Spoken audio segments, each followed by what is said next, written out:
Charley Angus recently spoke with the Canadian press, calling the NDP's performance in the most recent election a catastrophic loss, which makes sense, because it was.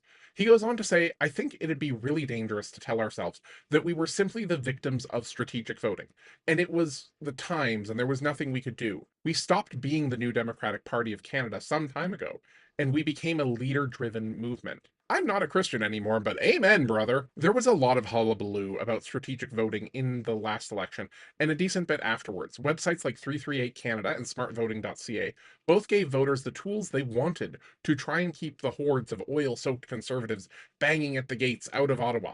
And to some extent, just like it has for the last few elections, it worked. But this system sucks, and everybody knows it, and it isn't fair. And it is inexcusable that it hasn't been fixed yet. And no, unfortunately, the solution isn't to vote in the Conservative Party to show the Liberals who's boss, because no, the Conservatives aren't going to work on making voting more representative for Canadians.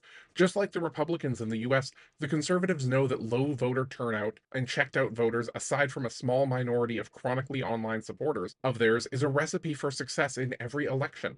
Thankfully, people showed up this election, and oddly enough, we probably have the Mad King to thank for the fact that Canada won't be run by our dumbest narcissists for the next several years. There were several candidates who were absolutely furious with the people behind smartvoting.ca because the website was pointing out that they had no chance in some ridings, even when they were the incumbent. And did smart voting get everything right? No, because that's not how polls work. But they did get a lot of ridings right. And a lot of ridings where conservatives did win, both the Liberal and the NDP combined would have by far outnumbered their votes. So is the website and their methodology perfect? No. But it's better than living under Harper 2.0, just because Jagmeet and Justin couldn't hammer out a system that ensured that no party would have absolute control while having less than 50% of the popular vote, which has often happened in the past. One of the things Justin with the good hair initially ran on was the idea of doing electoral reform.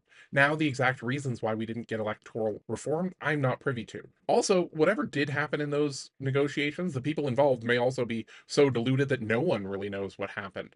I've heard that the Liberals wanted ranked choice and the NDP wanted proportional representation, and the Conservatives wanted to play fully loaded Russian roulette with Justin going first. Ultimately, there are lots of countries with more modern electoral systems than ours. Canada could pattern ours after any of them. Or we could just let Jamie from the Revolution Party set out the rules and everyone could just agree to do what he says. I'd be down for that. As it stands right now, while I'm happy that we have a minority government where the Liberals do have to try and please either the NDP or the Bloc to get anything passed, at the end of the day, we need the Liberals to get over themselves and accept that first past the post stifles representative democracy in Canada. The Greens got 1% of the vote and only got one MP. The Liberals got 43% of the vote and they ended up with 169. That's not fair. If you divided the, what is it, 343 seats? I don't know, I did the math earlier.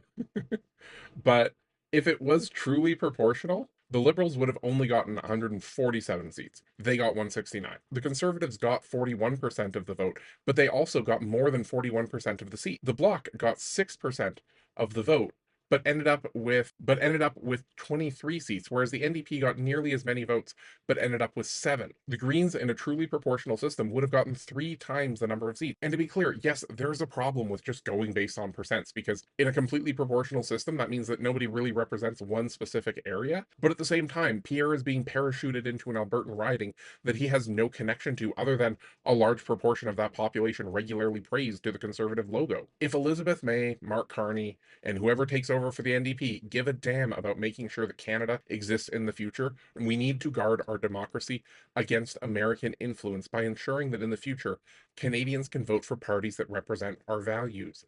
And yeah, that may mean that parties like the PPC actually get some seats. Sure.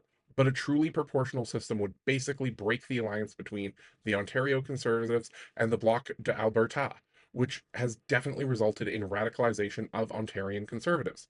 If this government cares about Canada, they'll fulfill the promise made by Justin with the good hair and ensure that a minority fascist party is never able to gain control over Canada like what happened under Harper.